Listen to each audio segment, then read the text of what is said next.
সন্ধি বিষয়টি আলোচনা করব। এর আগের ভিডিওগুলোতে অলরেডি কারক এবং অন্যান্য বিষয়গুলো অলরেডি আলোচনা করেছি, তো যা যা দেখোনি অবশ্যই দেখে নেবে। আজকে দেখো সন্ধি। সন্ধি শব্দের অর্থ মিলন হলো। তাহলে আমরা জানি যে সন্ধিটা কি, মিলন বোঝায়। তো এবার দেখো, প্রথম শব্দটির শেষ ধ্বনি এবং দ্বিতীয় শব্দটির প্রথম ধ্বনির সঙ্গে মিলে গিয়ে একটি নতুন শব্দের সৃষ্টি করে। এই ঘটনাটাকেই ব্যাকরণের ভাষায় সন্ধি বলে।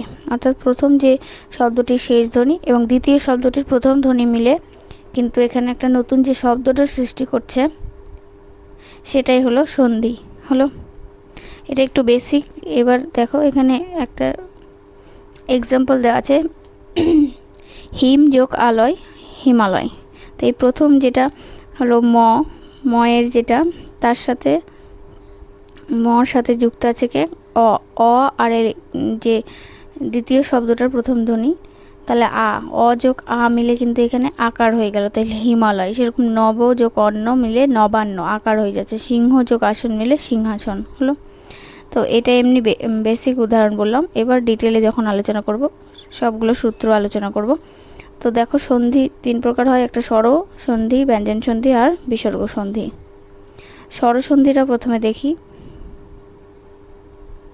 তো দেখো, স্বরসন্ধি কি বলেছে, যে স্বরধ্বনির সঙ্গে স্বরধ্বনির মিলনে যে সন্ধি হয় সেটাই হলো স্বরসন্ধি। অর্থাৎ এখানে স্বরধ্বনি, অর্থাৎ দেখো রবি যোগ ইন্দ্র। এবার রবি, এই যেটা হিস্যি, বয়ের সাথে কি যুক্ত আছে, হস্যই। তাহলে হস্যই আর হস্যই মিলে এখানে কি হচ্ছে, একটা দীর্ঘই হচ্ছে। এই যে হস্যই যোগ হস্যই মিলে দীর্ঘই, তাহলে হস্যইটাও স্বরধ্বনি, এটা স্বরধ্বনি। তাহলে দুটো স্বরধ্বনি মিলেই একটা মানে স্বরধ্বনির সঙ্গে স্বরধ্বনি মিলে এই যে সন্ধিটা হচ্ছে সেটা হলো স্বরসন্ধি। সেরকম এই যে দেব, যে দেবর সাথে যুক্ত আছে বয়ের সাথে, আর আকার যেটা দ্বিতীয়টার আমরা প্রথমটা শেষ ধরবো এবং দ্বিতীয়টার প্রথমটা, তাহলে দুটো মিলে যোগ মিলে কি হচ্ছে হলো। তাহলে এটা হলো স্বরসন্ধি। এবার যেগুলো এক্সামে ইম্পর্টেন্ট সেগুলোর জন্য আমাদের এই নিয়মগুলো মনে রাখতে হয়। সূত্র ধরে কনসেপ্ট ক্লিয়ার করতে পারলে যে কোনো এক্সাম্পল দিলেই আমরা পরীক্ষায় কিন্তু করতে পারবো। তো প্রথম সূত্রটা দেখো কি বলেছে, অকার কিংবা আকারের পর অকার কিংবা আকার থাকলে উভয় মিলে আকার হয়। অর্থাৎ বেসিক হলো যোগ মিলে মানে দুটো থাকলে সেটা হবে, সাথে যদি থাকে আকার থাকে সেটাও আকার হবে, আকারের সাথে অকার থাকলে দুটো আকার হবে, আবার আকার দুটোই আকার যদি থাকে আকার হবে। মোট কথা আকারই সব জায়গায় হবে। যদি দুটো সরিয়ে থাকে সেটা মিলেও আকার হবে, একটা যদি সরিয়ে সেখানে থাকে সেটা মিলেও আকার হবে, আবার দুটো যদি সরিয়ে আকার থাকে সেটাও আকার। মানে আলটিমেটলি আমরা যেখানেই দেখবো যে সরিয়র সাথে যুক্ত হচ্ছে, সরিয় হলে আকার, সরিয় হলে আকার, আবার সরিয় হলে আকার, আর দুটোই যদি সরিয়া থাকে আকার মিলেও একটা আকারই হবে। এবার এক্সাম্পল দেখি। তাহলে এটা বেসিক বুঝে নিলাম যে সূত্র এটাই। এবার দেখো, তাহলে সরিয় নব উচ্চারণ করছি, আর তাহলে দুটো মিলে কি হবে, আকার। তাহলে নব যোগ অন্ন ইকুয়াল টু নবান্ন। দশ যোগ আনন, দশ আর যোগ তাহলে যোগ মিলে এখানে আকার হলো, তাহলে দশানন। মহা আকার আর যোগ তাহলে এই যে আকার যোগ মিলে কিন্তু আবার আকারই হচ্ছে, তাহলে মহা যোগ অরণ্য মিলেও মহারণ্য হয়ে যাবে। সদা আকার আছে, এখানেও আকার আছে, তাই দুটো আকার মিলেই কিন্তু আকারই হবে। তাহলে সদা যোগ আনন্দ মিলে সদানন্দ। তাহলে আমরা দেখলাম যে সরিয় মিলেও আকার হচ্ছে, সরিয় মিলেও আকার হচ্ছে, তারপরে দুটো সরিয়া থাকলেও সেটাও কি হচ্ছে, সরিয়া আকারই হচ্ছে। এই যে যেমন আরও কয়েকটা উদাহরণ আছে, যুগ যোগ অন্তর। তাহলে যুগের মধ্যে এগুলো যত উদাহরণ প্র্যাকটিস করবে তত সুবিধা হবে, কিন্তু বেসিক কনসেপ্ট একই থাকবে। যেখানেই আমরা দেখবো এই সরিয় যুগ মিলে আকার হয়ে গেল, পদ অন্তর, তাহলে এখানে মিলে পদান্তর। তবে গীতাঞ্জলি, গীত মিলে আকার, গীতাঞ্জলি। সিংহ তাহলে হয়ের সাথে সরিও আছে, আর এখানে আকার তাহলে আকারই হবে, সিংহাসন। তবে পরম যোগ আনন্দ, দুটোই একটা আছে একটা আছে, পরম আনন্দ। হিমও একটা আর আকার, তাহলে এটাও আকারই হবে। তবে যথাযোগ অর্থ, যথার্থ। তথাযোগ অপি, তথাপি। আশাযোগ অতীত, আশাতীত। আর মহাযোগ আশয়, মহাশয়। কারাযোগ আকার, কারাগার। বিদ্যাযোগ আলয়, এই যে বিদ্যালয় দেখো উদাহরণটা আকার আছে, এটাতেও আকার আছে, দুটো আকার মিলে আকারই হচ্ছে, তাহলে বিদ্যালয়। বোঝা গেল? তাহলে প্রথম কনসেপ্টটা এটাই ছিল যে, আরেকবার বলে দিচ্ছি, স্বরীয় স্বরীয় হলেও আকার হবে, স্বরীয়র সাথে আকার যুক্ত হলেও আকার হবে, স্বরিয়ার সাথে স্বরীয় যুক্ত হলে আকার হবে, আর দুটোই যদি স্বরিয়া থাকে সেটাও আকারই হবে, আলটিমেটলি আকারই আসবে। তারপরে দেখো হস্যইর সাথে যদি দুটো হস্যই থাকে সেটা দীর্ঘইকার হবে, যেমন আগেরটার মতো সেম, হস্যের সাথে একটা দীর্ঘই থাকলে সেটাও দীর্ঘই হবে, দীর্ঘইয়ের সাথে হস্যই থাকলে সেটাও দীর্ঘই হবে, আর দীর্ঘই দীর্ঘই দুটো হলেই দীর্ঘই হবে, আলটিমেটলি এটাও দীর্ঘই হবে। যেমন আগেরটা যদি সবেতেই সরিয়া আকার যদি যুক্ত থাকে সেটাও সরিয়া আকার হবে, আবার ডমিনেন্ট করছে, এরাই ডমিনেন্ট করছে, আবার দীর্ঘই যদি থাকে সে সব কেসেই কিন্তু দীর্ঘই হবে।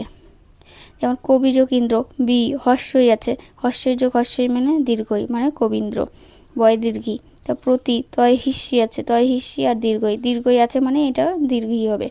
শচীন্দ্র স তাহলে স, তার সাথে চয় দীর্ঘী আছে, দীর্ঘী এটা হস্যই, দীর্ঘই হস্যই মিলে আবার দীর্ঘই, আবার দীর্ঘই আর এটা দীর্ঘই মিলেও দীর্ঘই, অর্থাৎ তয়ে দীর্ঘী, সতীশ। আরও কয়েকটা উদাহরণ দেখো, রবি যোগ ইন্দ্র, রবি বয় হস্যই, তাহলে হস্যই আর হস্যই মিলে দীর্ঘই। এই যে অভি হস্যই হস্যই মিলে দীর্ঘই, অতিযোগিত হস্যই আর হস্যই মিলেও আবার দীর্ঘই, হস্যই আর দীর্ঘই মিলে দীর্ঘই। গিরিযোগ ইস, এখানে হস্যই আর দীর্ঘই মিলে দীর্ঘই। পরিযোগ ইক্ষা মানে হস্যই আর দীর্ঘই মিলে দীর্ঘই, তারপরে দীর্ঘই আর হস্যই মিলেও দীর্ঘই। তারপর রথি থয়ে দীর্ঘই আছে, তার মানে দীর্ঘই যোগ এটা ইন্দ্র হস্যই, হস্যই দীর্ঘ হস্যই মিলেও দীর্ঘই। বোঝা গেল? তারপরে স্ত্রী যোগ ইস শ্রীশ, শচী যোগ ইস শচীশ, পৃথ্বী যোগ ইস তাহলে পৃথ্বীশ। আশা করি দুটো সূত্র কনসেপ্টটা ক্লিয়ার হয়ে গেল। আমরা অনেকেই সন্ধি ছোটোবেলায় পড়েছি, কিন্তু অনেক সময় আমাদের হয়তো কিছু কিছু কনসেপ্টগুলো ভুলে যাই, এই কারণে আরেকবার করে রিভিশন করে নিলে আবার ক্লিয়ার হয়ে যাবে। তাহলে এটা প্রথমে আয়ের নিয়ম পড়লাম, তারপরে দীর্ঘই যেটা সেটার নিয়ম পড়লাম। নেক্সট হলো সূত্র আছে স্বরসন্ধির, উকার কিংবা উকারের পর হস্য উকার কিংবা হস্য উকার উভয় মিলে থাকলে এটা সেম, এটাও তাই দীর্ঘ উকার হবে, মানে যেমন সরিয়া আকার যদি যুক্ত থাকে সরিয়া আকার হবে, সেরকম দীর্ঘিকার যদি থাকে দীর্ঘিকার হবে, আর যদি দীর্ঘ উকার থাকে দীর্ঘ উকার, সেমই কনসেপ্ট। এটা অত তাহলে আর বুঝতে সময় লাগবে না যে হস্য হস্য মিলে দীর্ঘিউ, দীর্ঘিউ হস্য মিলেও দীর্ঘিউ, তারপরে হস্য দীর্ঘিউ মিলেও দীর্ঘিউ, আবার দীর্ঘিউ দীর্ঘিউ মিলেও দীর্ঘিউ, তাহলে সেম কনসেপ্ট। তাহলে কটুযোগ উক্তি এটা দীর্ঘ হয়ে গেল কটুক্তি, লঘুযোগ উর্মি লঘুর্মি, বধুযোগ উক্তি বধুক্তি, ভূযোগ ঊর্ধ্ব ভূর্ধ্ব। আরও কয়েকটা উদাহরণ আছে, মরুযোগ উদ্যান মরুদ্যান, অনুযোগ উদিত অনুদ্দিত, তনুযোগ ঊর্ধ্ব তনুর্ধ্ব, বহুযোগ ঊর্ধ্ব বহুর্ধ্ব, ভূযোগ উত্থিত ভূত্থিত, বধুযোগ উৎসব বধুৎসব, সরয়ু যোগ উর্মি সরয়ুর্মি। হলো? তাহলে এই কটা হলো দীর্ঘী হিসাবে। প্রথমে পড়লাম সরিয়া আকার, একটা দীর্ঘিকার, একটা দীর্ঘকার, তাহলে সবেতে দীর্ঘকার হলো, তিনটে সূত্র গেল। এবার নেক্সট হলো একারের সূত্র। একারের সূত্রটা দেখো, সরিয়ার সাথে যদি মানে সরিয়কার বা সরিয়া আকার এগুলোর সাথে যদি হস্যই থাকে অথবা যদি দীর্ঘই থাকে, তাহলে কিন্তু এইগুলো হলো এ হতে পরিণত হবে। দেখো কি বলেছে, স্বরীয়র সাথে যদি হস্যই থাকে তাহলে স্বরীয় আর হস্যই মিলে হয়ে যাবে একার। যেমন শুভ যোগ ইন্দ্র, শুভ অ বলছি আমরা, অ আর হস্যই বলছি এখানে ইন্দ্র, তাহলে স্বরীয় যোগ হস্যই মিলে একার হয়ে গেল, তাহলে শুভেন্দ্র। তারপর স্বরীয় যোগ দীর্ঘই মিলে একার, স্বরীয়র সাথে দীর্ঘই যুক্ত হচ্ছে, গণ স্বরীয় আর দীর্ঘই ইস, তার দীর্ঘই মিলে একার হয়ে গেল গণেশ। তারপরে দেখো আকারের সাথে হস্যই, তাহলে যথা আকার আছে আর হস্যই আছে, তাহলে যথাযোগ ইচ্ছা যথেচ্ছা। তাহলে উমা, তাহলে আকার আছে আবার দীর্ঘই আছে, তাহলে আকারের সাথে দীর্ঘই থাকলেও ওই একারই হবে উমেশ, তাহলে সব ক্ষেত্রে এখানে একারই হবে, যে শরীরের সাথেও যদি হস্যই থাকে শরীরের সাথে দীর্ঘই থাকলো, আবার শরীরের সাথে হস্যই থাক দীর্ঘই থাক, সব ক্ষেত্রে কী হবে একার হবে। বোঝা গেল? তাহলে এবার এক্সাম্পলগুলো দেখি। সযোগ ইচ্ছা, তাহলে একার হয়ে গেল স্বেচ্ছা। দেবযোগ ইন্দ্র, আমাদের দেখতে হবে না যে হস্য দীর্ঘ কী আছে, সবেতেই একারটাই হবে।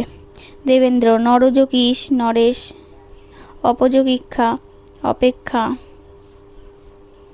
মহাযোগ ইন্দ্র মহেন্দ্র, রাজাযোগ ইন্দ্র রাজেন্দ্র, মহাযোগ ঈশ্বর মহেশ্বর, আর মহাযোগ ইস তাহলে মহেশ। হলো? নেক্সট হলো দেখো 5 নম্বর সূত্র হলো ওকার। তাহলে স্বরীয়র সাথে যদি হর্ষিউ থাকে ও হবে, স্বরীয়র সাথে দীর্ঘউ থাকলে ও হবে, স্বরীয়ার সাথেও যদি হর্ষিউ থাকে ও হবে, আর স্বরীয়ার সাথে দীর্ঘউ থাকলে ও। তাহলে এটা ও এর কনসেপ্ট। যেমন এর কনসেপ্টে এখানে আমাদের হর্ষই বা দীর্ঘই থাকতে হচ্ছিল, এ হতো, আর ও যখন হচ্ছে তখন আমাদের স্বরীয় বা স্বরীয়ার সাথে কি থাকতে হচ্ছে, হর্ষিউ বা দীর্ঘিউ। তাহলে হর্ষিউ বা দীর্ঘিউ এর উদাহরণ দেখো, সূর্য যোগ উদয়, তাহলে এটা স্বরীয় আর এটা হর্ষিউ, তাহলে মিলে হয়ে গেল ওকার, সূর্যোদয়। চলো যোগ উর্মি, হর্ষিউ, এখানে চলো স্বরীয় আছে আর এটা দীর্ঘিউ আছে উর্মির, তাহলে দুটো মিলে চলর্মি। তবে দুর্গা যোগ উৎসব, দুর্গোৎসব, গঙ্গা যোগ উর্মি, গঙ্গর্মি, তাহলে সবগুলি ওকারই হবে। পর যোগ উপকার, পরোপকার, চন্দ্র যোগ উদয়, চন্দ্রোদয়, নবযোগ উড়া, নবরা, 50 যোগ ঊর্ধ্ব, 50 যথাযোগ উচিত, তাহলে যথা আকার আছে আবার হর্ষও আছে, তাহলে যথোচিত। পরীক্ষা যোগ উত্তীর্ণ, পরীক্ষা উত্তীর্ণ, মহাযোগ উর্মি, মহর্মি। বোঝা গেল? তাহলে 5টা সূত্র আলোচনা করলাম। এবার নেক্সট হলো ঐকারের সূত্র। এটা আবার ঐকারের জন্য দেখো, সবগুলোর সাথে আমাদের স্বরীয়র সাথে যদি এ যুক্ত হয় তাহলে ঐকার, স্বরীয়র সাথে ওই যুক্ত হলেও ঐকার, স্বরীয়ার সাথে এ যুক্ত হলেও ঐকার, আবার স্বরীয়ার সাথে ওই যুক্ত হলেও ঐকার, মানে আলটিমেটলি ঐকারই হবে। এ যুক্ত হলেও ঐকার হবে, ওই যুক্ত হলেও ঐকারই হবে। তাহলে দেখো, স্বরীয়র সাথে এ যুক্ত হয়ে যেটা ঐকার হচ্ছে তার উদাহরণটা 1 যোগ 1 মানে একৈক। তাহলে এটা স্বরীয় আছে প্রথমে কয়ের মধ্যে কত আছে, অ আছে আর এ আছে, লাস্টেরটা প্রথমটা ধরবো, মানে দ্বিতীয় শব্দের প্রথম ধ্বনিটা এ, তাহলে স্বরীয় যোগ এ মিলিয়ে তাহলে ঐকার হয়ে গেল, কয়ে ঐকার। তবে মত যোগ ঐক্য, তাহলে এটাও যে মতের মধ্যেও কিন্তু স্বরীয় আছে, তাহলে স্বরীয় আর এখানে ওই আছে, তাহলে স্বরীয় আর ওই মিলে তো ওই হবে, তাহলে মতৈক্য। তারপরে দেখো, তথা যোগ এ বচ, আকার আছে, আকারের সাথে এ থাকলেও ওই থাকবে, তথই বচ। মহাযোগ ঐশ্বর্য, তাহলে ঐকার আছে আর আকার আছে, আকার আর ঐকার মিলে ঐকার, তাহলে সেটা তো মহাশ্বর্য, মহা ঐশ্বর্য হলো। নেক্সট হলো দেখো উদাহরণ, দেখো তাহলে এক জনৈক হয়ে গেল, তাহলে এ যাদের সাথে এ ওই যুক্ত থাকবে যদি স্বরীয় স্বরীয়ার সাথে, সেটাই হয়ে যাবে ঐকার। এইভাবে মনে রাখলেই তোমরা যে কোনো উদাহরণগুলো থাকলেও কনসেপ্ট হিসাবে করতে পারবে। হিত যোগ এসি, তাহলে অ আছে আর এ দেখবো, তাহলেই বুঝতে পারবো যে ঐকার হবে।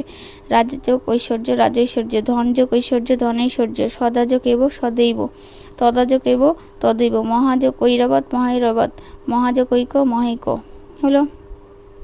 নেক্সট হলো 7 নম্বর সূত্র ঔকার। এবার শুধুমাত্র একই কনসেপ্টে স্বরীয় যোগ ও মানে ঔকার, স্বরীয়া যোগ ও মানে ঔকার, আবার স্বরীয় যোগ ঔকার মানে ঔকার, স্বরীয়া যোগ ঔকার মানে ঔকার, মানে আলটিমেটলি এটাই ডমিনেট করছে, একটাই, যার সাথে যুক্ত করো ও আর ও, মানে স্বরীয়া স্বরীয়র সাথে যেটাই হোক ঔকারই হবে। তাহলে বনযোগ, এক্সাম্পলগুলো খুব ইম্পর্টেন্ট, দেখে রাখবে, এগুলো থেকেই থেকে যায়।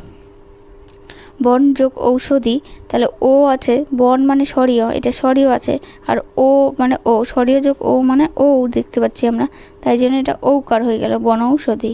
তারপর পরম, অ আছে, অর সাথে আবার ঔকার যুক্ত হলেও ঔকারই হয়, পরম ঔষধি।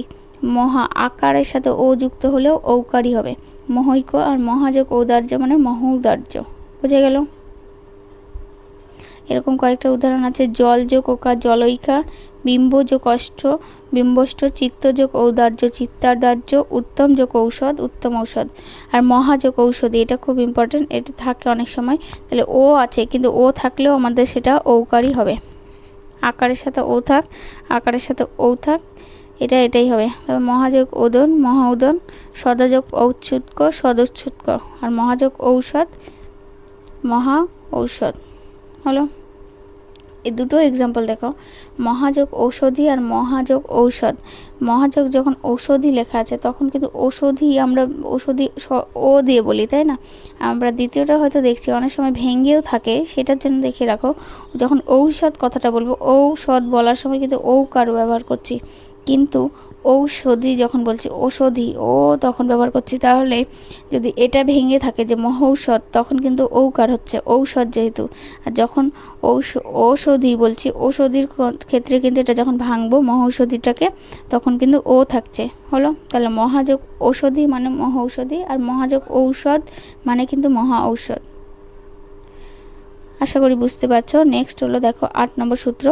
এবার এগুলো কিছু ইম্পর্টেন্ট সূত্র, দেখো কি বলেছে, যদি স্বরীয়র সাথে যদি রি থাকে তাহলে অর হয়, স্বরীয়ার সাথে যদি রি থাকে তাহলে অর হয়। তাহলে এখানে কি হবে, অর। যেমন উদাহরণ দেখো, স্বরীয় দেব, দেব যেটা স্বরীয় তার সাথে রি আছে ঋষির মধ্যে, তাহলে দেবর্ষি, তাহলে অর দেবর শি, এরকম রেফ হচ্ছে আর কি, অর বলতে রেফ হচ্ছে এখানে। রাজা যোগ ঋষি, তাহলে আকার যোগ রি মানে রাজর্ষি, সেখানেও কিন্তু রেফ হচ্ছে, হলো। এরকম উদাহরণ সপ্ত যোগ ঋষি, তাহলে সপ্তর্ষি হবে। উত্তম যোগ ঋণ, রি থাকলে সেগুলো রেফ হয়ে যাবে। উত্তম অর্ণ, অদম যোগ ঋণ, অদম অর্ণ। মহাযোগ ঋষি, মহর্ষি, আর মহাযোগ ঋষভ, মহর্ষভ। এরকম কিছু ব্যতিক্রম আছে দেখো, এগুলো যেগুলো ব্যতিক্রম সন্ধির সেগুলো কিন্তু খুব ইম্পর্টেন্ট, আর সেগুলো থেকে কোশ্চিন দেয়। অযোগ রি আর হয়, আর আযোগ রি আবার আর হয়। বলছে অকার কিংবা আকারের পর কাতর অর্থে ঋত শব্দ পরে থাকলে অর না হয়ে আর হয়। বোঝা গেল, যখন এই কাতর কথাটা যখন ব্যবহার হবে তখন কিন্তু এই যে কাতর অর্থে যেটা ঋতু যখন থাকবে তখন এই ঋতুটাতে অর হবে না, কিন্তু আমরা আগেরটাতে দেখলাম সেই রেফ হচ্ছে, কিন্তু অর মানে সরিয়েও থাকছে, কিন্তু এখানে কিন্তু আকার হয়ে যাবে। বোঝা গেল? তাহলে এই আর এর প্রথম শব্দের শেষ ব্যঞ্জন ধ্বনিতে যুক্ত হয়, আর রটা রেফ হয়ে ব্যঞ্জনের মাথায় বসে। তাই জন্য দেখো শোক যোগ ঋত, তাহলে শোক অ যোগ রি আছে, কিন্তু এখানে যেহেতু ঋত শব্দ আছে, ঋষিগুলোতে অরই হবে, ঋষিগুলোতে নর্মালি হবে, কিন্তু ঋত কথাটাতে মনে রাখবে সেখানে শোকার তো আকার হয়ে গেল, আর তো হয়ে গেল। তৃষ্ণা যোগ ঋত, তাহলে তৃষ্ণার্ত। বোঝা গেল? আর কয়েকটা এক্সাম্পল আছে দেখো, শীত যোগ ঋত শীতার্থ, হিম যোগ ঋত হিমার্থ, ক্ষুধা যোগ ঋত ক্ষুধার্ত, বেদনা যোগ ঋত বেদানার্থ। তাহলে যখন ঋত থাকবে তখন সেগুলো হলো আকার হয়ে যাবে। নেক্সট হলো 9 নম্বর সূত্র কি বলেছে, ইকার কিংবা দীর্ঘিকারের পর ইকার কিংবা দীর্ঘিকার ভিন্ন অন্য স্বরধ্বনি থাকলে, অর্থাৎ ইকার বা দীর্ঘিকার স্থানে হন্তার্য হয়, অর্থাৎ জ ফেলা। কেমন করে, হর্ষই যোগ স্বরীয় যুক্ত করছি তখন কিন্তু জ ফেলা হয়ে যাচ্ছে। তারপর হর্ষের সাথে যদি এটা যদি হর্ষই থাকে প্রথমে, তার সাথে যদি স্বরীয় যুক্ত করি জ ফেলা, স্বরীয় আকার যুক্ত করলে জ ফেলা আকার, হর্ষিও যুক্ত করলে, এগুলো সব হর্ষের সাথে হচ্ছে। হর্ষিও আর জফালা, যদি দীর্ঘ যুক্ত করি তাহলে দীর্ঘও জফালা, একার যুক্ত করলে একার জফালা, ঐকার যুক্ত করলে হর্ষের সাথে ঐকার জফালা। আর শুধুমাত্র দীর্ঘই আর যদি স্বরীয় যুক্ত করি, দীর্ঘই আর স্বরীয় যুক্ত করলে শুধুমাত্র জফালা হচ্ছে। যেমন হর্ষই আর যদি, এই টার্মটা মনে রাখো, হর্ষই আর যদি স্বরীয় যুক্ত করি সেটা শুধুমাত্র জফালা হচ্ছে, আবার দীর্ঘই আর যদি স্বরীয় যুক্ত করি সেটা শুধুমাত্র জফালা হচ্ছে।